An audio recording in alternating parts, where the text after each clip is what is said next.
नमस्कार छात्रों, आज का पाठ है कवितावली उत्तरकांड से। गोस्वामी तुलसीदास जी इसके रचनाकार हैं और काव्यखंड से पाठ आठ पढ़ेंगे। छात्रों, पाठ प्रारंभ करने से पहले तुलसीदास जी के जीवन पर प्रकाश डालते हैं। जन्म सन 1532 बांदा उत्तर प्रदेश जिले में राजापुर गांव में हुआ था। प्रमुख रचनाएं रामचरितमानस, विनय पत्रिका, गीतावली, कृष्ण गीतावली, दोहावली और कवितावली और रामाज्ञा प्रश्न। निधन 1623 ईस्वी में काशी में। भक्तिकाल के सगुण काव्यधारा के एक प्रसिद्ध कवि, राम भक्ति के एक प्रसिद्ध कवि हैं तुलसीदास जी। और किस तरह से उनकी अपनी शाखा के राम शाखा के सर्वोपरि कवि हैं तुलसीदास जी। भक्ति से कविता बनाने की प्रक्रिया का सहज परिणति है, परंतु उनकी भक्ति इस हद तक लोकोन्मुक्त भी है कि वे लोक मंगल की साधना के कवि के रूप में प्रतिष्ठित भी हुए हैं।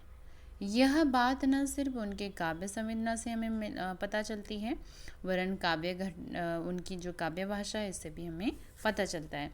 इसका सबसे पहले प्रकट प्रमाण यही है कि शास्त्रीय भाषा अर्थात संस्कृत में सर्जन क्षमता होने के बावजूद भी उन्होंने लोक भाषा अर्थात अवधी व ब्रज भाषा को साहित्य रचना का माध्यम बनाया।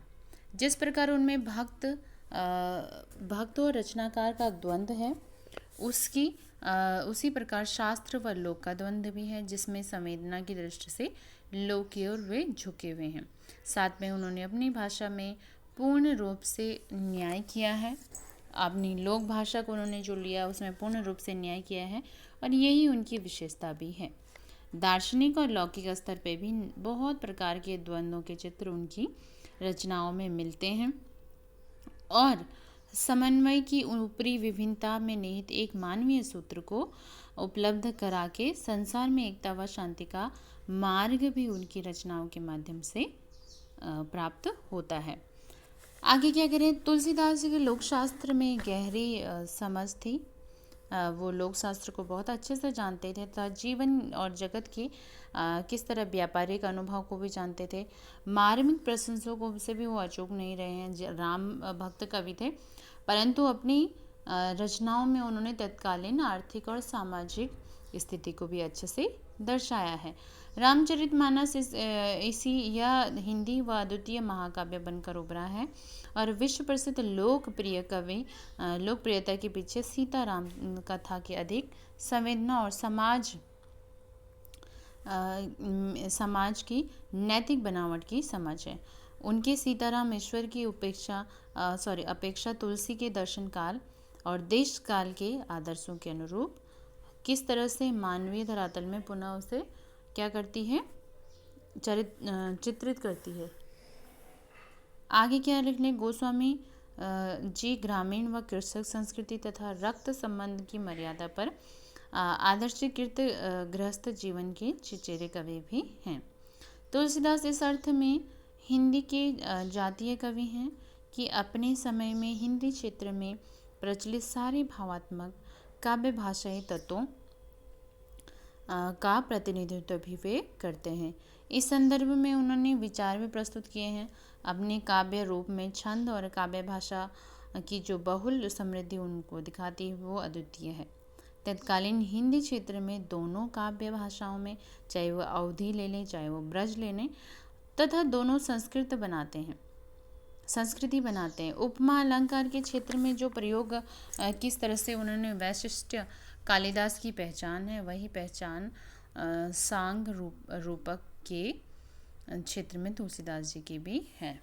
अब पाठ का जो कवितावली का जो केंद्र बिंदु है वो हम देख लेते हैं किस तरह से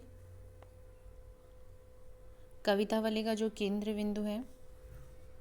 उन्होंने कहा है कि विश्व की विषमताओं से अग्रत कालिदास ने तुलसी की युगांत यथार्थ है, जिसके कृपालु प्रभु राम व साम्राज्य का स्वप्न रखते हैं।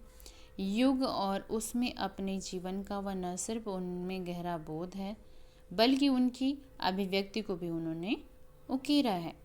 वे अपने समकालीन कवियों से आगे हैं। यहाँ पाठ के में प्रस्तुत कवितावली जो है वो कवित्त और समैया छंद में प्रस्तुत हुए हैं। और पहले छंद किसवी किसान में उन्होंने दिखाया है कि संसार में अच्छे बुरे काम जितने भी होते हैं वो पेट की आग अर्थात पेट की जो भूख है उससे ही लगते हैं। वह दारुण और गहन यथार्थ है और जिसका कि समाधान वे राम रूपी घनश्याम के ऊपर छोड़ते हैं। इसी प्रकार उनकी राम भक्ति पेट की आग बुझाने वाली है और वही उन्होंने प्रस्तुत भी की है। आगे क्या लिखते हैं? आगे वाले उसमें खेती न किसान में प्रकृति और शासन की विषमताओं को उन्होंने उकेरा है। बेकारी, गरीबी और पीड़ा की सच्चाई को उन्होंने उजागर किया है और उसे दशरथन अर्थात रावण की उपमा दी है। तीसरे छंद दूध कहो में भक्ति की गहनता और सघनता के उपजे भक्त हृदय के आत्मविश्वास को भी सजीव चित्रण किया है, जिसमें समाज में व्याप्त जात पात और धर्म में के विभेदक दुर्ग्रहणों के तिरस्कार उन्होंने किया है। इसी प्रकार भक्ति और रचनात्मक भूमिका का संकेत यहाँ है, जो आज देश भेदभाव मूलक सामाजिक राजनीतिक माहौल में अधिक क्या है प्रासंगिक है। रामचरितमानस के लंका कांड से गृहीत लक्ष्मण के शक्तिवान लगने का जो प्रसंग कवि ने मार्मिक स्थलों की पहचान और श्रेष्ठ नमूना दिया है। भाई के शोक में किस तरह से राम विलखते हैं, विलाप करते हैं और धीरे धीरे वो विलाप जो है प्रलाप में बन जाता है, जिसमें लक्ष्मण के प्रति राम के अंदर छिपे प्रेम के कई कोण सहसा उभर कर आते हैं और यही प्रसंग ईश्वरीय राम को पूरी तरह से मानवीयकरण करता है और जो कि जिसे पाठक भी बहुत अच्छे से समझ सकेंगे और हम सब जब पाठ को पढ़ेंगे तो वो भी हम अच्छे से समझेंगे। तो छात्रों, पहले आज जो मैं आपको पढ़ा रही हूँ पहला छंद है किसवी किसान की, वो हम पढ़ेंगे। उत्तरकांड से लिया गया है और उत्तरकांड में किस तरह से कवि तुलसीदास जी ने अपनी तत्कालीन अर्थात उस समय की सामाजिक स्थिति और आर्थिक स्थिति को दर्शाया है। वही आज हम पढ़ेंगे।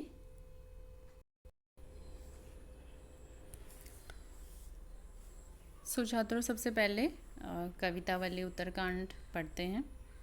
किसवी किसान कुल बनिक भिखारी भार, चाकर चपल नट चोर चार चिटकी, पेट को पढ़त गुण को गढ़त चढ़ी गिरी, अटत गहन एहन अखेटी, ऊंचे नीचे काम करत धर्म अधर्म करी, पेट ही को पचत पेट बेचत बेट की बेटा, तुलसी बुझाइन एक राम घनश्याम हीते, आगी बड़ी बागिते बड़ी है आगी पेड़ की।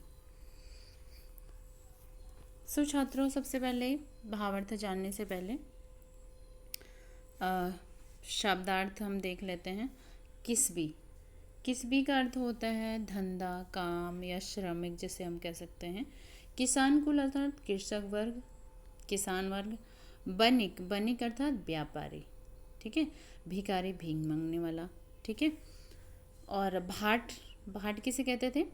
जो राजाओं के दरबार में गीत गाया करते थे, राजा के दरबार में राजा के सेवा में जो गीत गाया करते थे। चाकर, आप सभी को पता है नौकरों को चाकर कहते हैं। चपल नट, चपल नट अर्थात जो जादू दिखाते हैं, जो नुक्कड़ों में क्या दिखाते हैं, खेल दिखाते हैं, ठीक है। चोर, चोर। चार, चार किसे कहते हैं? जैसे हरकारा हो गया, जो क्या भेजते हैं, जो क्या करते हैं, समाचार भेजते हैं इधर उधर, गुप्तचर जिन्हें हम कह सकते हैं। और चेटकी अर्थात बाजीगर जिसे बोलते हैं, बाजीगर और जादूगर, मैजिशियन जिसे बोलते हैं। अब आगे क्या है? पेट को, पेट को अर्थात पेट के लिए। पढ़त अर्थात पेट के कारण। गुण गढ़त, गुण गढ़त अर्थात पेट के लिए ही। गुण गढ़त का अर्थ होता है अलग अलग चीज, अलग अलग तरह तरह के उपाय ढूंढना। चढ़त अर्थात चढ़ना। गिरी अर्थात पर्वत, गिरी का अर्थ क्या हो गया? पर्वत। अटत गहन, अटत का अर्थ क्या होता है यहाँ पर? अटत अर्थात भटकता है, गहन अर्थात घोर, गन अर्थात जंगलों में, अहन, अहन का अर्थ क्या होता है? दिन भर। अहन का क्या अर्थ होता है? दिन भर। आखेटिकी अर्थात शिकार करना। अब क्या है? पेट पढ़त अर्थात पेट के ही कारण, गुण गढ़त अर्थात तरह तरह के उपाय ढूंढना, चढ़त अर्थात चढ़ता है, गिरी अर्थात पर्वत। अटत, अटत का अर्थ क्या बताया था मैंने? अटत मतलब भटकता है, गहन अर्थात घोर, गन अर्थात जंगलों में, अहन अर्थात अहन का अर्थ दिन भर, ठीक है। और आखेटिकी का अर्थ क्या होता है? शिकार करना। आखेटिकी का अर्थ क्या होता है? शिकार करना। तो ये आगे क्या है? ऊंचे नीचे अर्थात ऊंचे नीचे, निम्न उच्च, कर्म अर्थात कर्म, धर्म, धर्म और अधर्म करे, कि सब धर्म और अधर्म अर्थात अच्छे या बुरे कर्म। पेट को ही पचत, पेट को ही पचत अर्थात पेट के ही कारण, ठीक है। क्या करते हैं? बेचत अर्थात बेचता है, बेटा और बेटकी, बेटकी अर्थात बेटी को, पेट के ही कारण बेटा और बेटकी को। तुलसी बुझाइन, तुलसी, तुलसीदास जी कह रहे हैं बुझाइन अर्थात बुझाता है, एक राम, सिर्फ एक राम ही, घनश्याम, घनश्याम यहाँ पर बादलों के लिए, ठीक है, बादलों के लिए प्रयोग हो रहा है, जिसे मेघ भी हम कह सकते हैं, ठीक है। घनश्याम मेघ के लिए। आगे तुलसी कह रहे हैं एक श्री राम, घनश्याम ही, घनश्याम अर्थात मेघ, आग अर्थात आग, बड़ बागती, बड़ बागती कौन सी होती है? समुद्र की आग, समुद्र की भयानक आग को बड़ बागती आग कहते हैं। और क्या है? बड़ी है आगी पेट की, ठीक है। आगी अर्थात आग, पेट की अर्थात पेट की जो आग है वो। Clear to everyone? ये शब्दार्थ हो गया। अब भावार्थ देखते हैं। सबसे पहले क्या लिखोगे? प्रसंग प्रस्तुत जो पद्यांश हमारी पाठ्य पुस्तक आरोह भाग 2 के कवितावली उत्तरकांड से लिया गया है, जिसके रचनाकार क्या हैं? तुलसीदास जी हैं। और इस जो पद्यांश है इसमें क्या है? तुलसीदास जी ने अपने समय की सामाजिक और आर्थिक स्थिति को दिखाने का प्रयास किया है, और साथ में ही ये बताने का प्रयास किया है कि मनुष्य कोई भी काम करता है, चाहे वो गलत हो चाहे बुरा हो, वह अपने पेट के लिए ही करता है, अर्थात पेट के ही कारण करता है। तो पढ़ते हैं। किस भी, ठीक है, जो श्रमिक वर्ग है, किस भी किसान कुल, किस भी अर्थात धंधा, काम, श्रमिक, श्रम, किसान कुल, कृषक वर्ग, बनिक, व्यापारी, भिखारी अर्थात भीख मांगने वाला, भाट अर्थात राज दरबार में गाने वाला, चाकर अर्थात सेवक, चपल अर्थात जो नट जो क्या होते हैं, अलग अलग कर्तव्य दिखाते हैं, और चोर अर्थात चोर, चार अर्थात जो गुप्तचर हैं, ठीक है, और चेटकी अर्थात जो बाजीगर हैं, चेटकी अर्थात जो बाजीगर हैं, जो जादूगर है, मैजिशियन है, वो सब मनुष्य जो भी काम करता है, चाहे वो किसान वर्ग हो, चाहे वणिक वर्ग हो, भिखारी हो, या राज दरबार में कोई गाने वाला हो, या फिर कोई सेवक हो, कोई नाट्य दिखाने वाला, कोई नृत्य करने वाला हो, चाहे चोर चोरी करता है, कोई गुप्तचर सूचना पहुंचाता है, या कोई बाजीगर अगर कोई जादू दिखाता है, वो सब पेट को ही पढ़त, पेट के ही कारण, वो सब क्या है? पेट के ही कारण वो क्या करते हैं? यह सब कार्य करते हैं। अब आगे दूसरी पंक्ति में क्या कह रहे हैं तुलसीदास जी?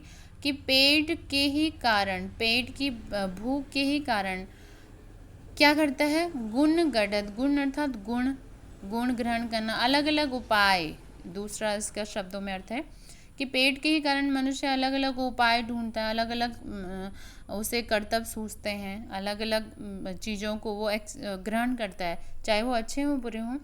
पेट के ही कारण क्या करता है? चढ़ता है गिरी पर्वत पे, पेट के ही कारण यहाँ तक मनुष्य पर्वतों में चढ़ने लग जाता है, ठीक है। पेट के ही कारण अटत, अटत का अर्थ क्या बताया था मैंने यहाँ पर? कि भटकता है, पेट के ही कारण भटकता है, गहन, गहन गन, गहन अर्थात घने, गन अर्थात जंगलों में, अहन का अर्थ दिन भर, आखेटी अर्थात शिकार के कारण। पेट के ही कारण जो है मनुष्य दिन भर गहन घोर जंगलों में शिकार के लिए क्या करता है, भटकता है। और आगे आगे पंक्ति में कह रहे हैं ऊंचे नीचे कर्म अधर्म करे। यहाँ तक कि मनुष्य क्या करता है, उसे धर्म और अधर्म में कोई अंतर नहीं सूझता, वह धर्म अधर्म नहीं समझता और वह कोई भी काम करने के लिए क्या हो जाता है, तैयार हो जाता है, कोई भी काम कर लेता है, क्योंकि उसे पेट की आग को क्या करना है, शांत करना है। इसलिए वो अब उसमें अधर्म और धर्म में कोई अंतर उसे नहीं सूझता। यहाँ तक कि तुलसीदास जी कह रहे हैं, यहाँ तक कि मनुष्य की पेट की आग ये है कि यहाँ तक कि पेट की आग अर्थात आवश्यकताओं की आग, जब हमें हमारे जो शारीरिक पूर्ति नहीं होंगे, हमें भूख लगी है तो भोजन नहीं प्राप्त होगा, तो मनुष्य तरह तरह के उपाय ढूंढेगा कि किस तरह से हमें अपनी भूख को शांत करना है। तो वही कवि कह रहे हैं कि पेट के ही कारण यहाँ तक कि मनुष्य क्या कर लेता है कि पेट की आग के ही कारण यहाँ तक कि मनुष्य अपने बच्चों को भी बेच देता, अपने बेटी बेटा को भी बेच देता था। अब उस समय की मैं बात आपको बताऊं, जब तुलसीदास जी ने जब ये कवितावली उन्होंने लिखी, तब देश की स्थिति इस तरह से थी कि राजा महाराजाओं के यहाँ बच्चों को बेच देते थे और राज दरबार में एज ए गुलाम वह काम करते थे। तो उस समय क्या होता, जो गरीब परिवार था वो अपने बच्चों को भी राजाओं को बेच देते थे और वहाँ राजमहल में वो एक गुलाम की तरह काम करते थे। तो उस समय की स्थिति को वो दर्शा रहे हैं। आगे कह रहे हैं तुलसीदास बुझाए निकसाम। आगे कह रहे हैं कवि कि सिर्फ इस आग को, इस पेट की आग को तुलसीदास कह रहे हैं कि बुझाएंगे एक राम, सिर्फ एक राम। घनश्याम, घनश्याम यहाँ पर मेघों के लिए प्रयोग हुआ है, न कि श्री कृष्ण के लिए। घनश्याम अर्थात मेघ, बादल, कि इस पेट की भयानक आग को सिर्फ राम रूपी बादल ही क्या कर सकते हैं, बुझा सकते हैं। क्योंकि जो पेट की आग है, आग ही बड़ी बागते बड़ी है। बड़ी वागिते का अर्थ होता है समुद्र की आग, कि यह समुद्र की आग किससे भी भयंकर आग क्या है, पेट की आग है। क्या कह रहे हैं कवि तुलसीदास जी कि यहाँ पर जो आग है, जो पेट की आग है, वो समुद्र की आग है, आग के से क्या है, आग के लगने वाले के समान है। जैसे समुद्र की आग को आसानी से शांत नहीं किया जा सकता, वैसे ही इस पेट की आग को सिर्फ राम रूपी घनश्याम ही शांत कर सकते हैं। तो एक बार फिर से मैं आपको पूरा समझा दूं कि कवि क्या कह रहे हैं कि मनुष्य जब पेट की आग अर्थात आवश्यकताओं की आग, भूख प्यास, उसकी आवश्यकताएं पूरी नहीं होती, सब पेट के ही कारण मनुष्य जो भी काम है, जो भी धंधा है, जो भी श्रम वो करता है, पेट के ही लिए है। अगर इस संसार में कोई भी काम नहीं करता, अगर हमें भूख नहीं लगती, अगर हमें हमारी आवश्यकताएं पूर्ण नहीं करनी होती, तो कोई भी कुछ काम नहीं करता। इसीलिए तुलसीदास जी कह रहे हैं कि कोई धंधा करता है, कोई श्रम करता है, कोई श्रमिक है, या किसान कुल या अर्थात या कृषक वर्ग है, या वणिक व्यापारी हैं, या भिखारी भीख मांगता है, या भाट जो है अर्थात कोई गायक जो है राज दरबार में गाता है, या कोई सेवक जो है राज दरबार में काम करता है, कोई चपल नट दिखाता है, चोर चोरी करता है, और चार अर्थात गुप्तचर कोई मैसेज भेजता है, या चेटकी बाजीगर अगर क्या करता है, कोई चेटकी अर्थात कोई बाजीगर जादू दिखाता है, तो वो पेट के ही कारण सब काम कर रहा है, अर्थात सारे काम वो पेट के ही कारण कर रहा है, चाहे वो अच्छे हो या बुरे हो। पेट के ही कारण मनुष्य क्या करता है, पर्वतों पर चढ़ता है। यहाँ तक कि पेट के ही कारण अटत गहन अहन अखेटी, पेट के ही कारण वो दिन भर घने जंगलों में शिकार करने के लिए जाता है। और यहाँ तक कि पेट के ही कारण वह ये भी भूल जाता है कि कौन सा धर्म है और कौन सा अधर्म है, उसे इस चीज़ का पता नहीं चलता, वो धर्म और अधर्मिक काम भी करने लगता है। और तुलसीदास जी कहने लगे कि यहाँ तक कि आगे पेट के ही कारण पेट की आग के ही कारण लोग अपने बच्चों तक को भी बेच देते हैं। और इस आग को कौन बुझा सकता है? सिर्फ मात्र एक राम रूपी जो घनश्याम बादल हैं, वो इस आग के ऊपर इस आग को क्या कर सकते हैं? शांत कर सकते हैं। क्योंकि वो क्या कह रहे हैं कि पेट की आग समुद्र में लगने वाली आग के समान है, अर्थात बल्कि उससे भी भयानक है। और सिर्फ राम ही हैं जो अपनी कृपा से इस पेट में लगने वाली आग को क्या कर सकते हैं? शांत कर सकते हैं। अर्थात भगवान श्री राम ही इस पेट की आग को क्या कर सकते हैं? शांत कर सकते हैं। तो कवि तुलसीदास जी ने उस समय की आर्थिक स्थिति को बताया है, साथ में मनुष्य की स्थिति को बताया कि मनुष्य कोई भी काम करता है वो अपनी आवश्यकताओं के लिए, अपनी पेट की आग को शांत करने के लिए ही करता है। अब क्या है? अवधी भाषा है। शिल्प सौंदर्य देख लेते हैं। कौन सी भाषा है? अवधी। ठीक है, अवधी भाषा का उन्होंने प्रयोग किया है। ठीक है, अनुप्रास अलंकार किस भी के किसान चार चपल चोर में आपको मिलेगा पेट को पटत। ठीक है, यहाँ पर क्या है? क्या है? अनुप्रास अलंकार छठा बिखर रहा है। बेचत बेटा बेटकी को यहाँ पर अनुप्रास अलंकार है। गहन गन में अनुप्रास है, गुण गढ़त में अनुप्रास अलंकार है। तो मोस्टली हमें अनुप्रास अलंकार की छटा दिख रही है। अब यहाँ पर जो है एक राम घनश्याम ही थे, यहाँ पर रूपक अलंकार है क्योंकि राम को ही घनश्याम मान लिया और घनश्याम को ही राम। आगे बड़ी बागी थी आगे पेट की, ये वाला जो है आगे बड़ी बागी बहुत बढ़ा चढ़ा कर बोला है, इसलिए यहाँ पर क्या है? अतिशयोक्ति और व्यतिरेक अलंकार भी है। अतिशयोक्ति अर्थात किसी भी चीज़ को जब बढ़ा चढ़ा कर बोला जाए तो वहाँ पर अतिशयोक्ति अलंकार होता है। सो कवितावली का पहला भाग हम पढ़ चुके हैं। अवधी भाषा में लिखा है। अनुप्रास अलंकार अपनी छटा भी बिक रहा है। रूपक अलंकार एक राम घनश्याम ही थे में रूपक अलंकार है। आगे बड़ी बात थी, पेट की आग में अतिशयोक्ति है और व्यतिरेक अलंकार है। ठीक है, सो अवधी भाषा में तुलसीदास जी ने ये लिखा है और बहुत ही सुंदर ढंग से उन्होंने तत्कालीन सामाजिक स्थिति को, आर्थिक स्थिति को दर्शाने की कोशिश की है। तो छात्रों अगले भाग में फिर से मिलेंगे। आशा है कि आज का ये भाग आपको अच्छे से समझ में आ गया होगा। अगले भाग में फिर से मिलेंगे, तब तक के लिए धन्यवाद।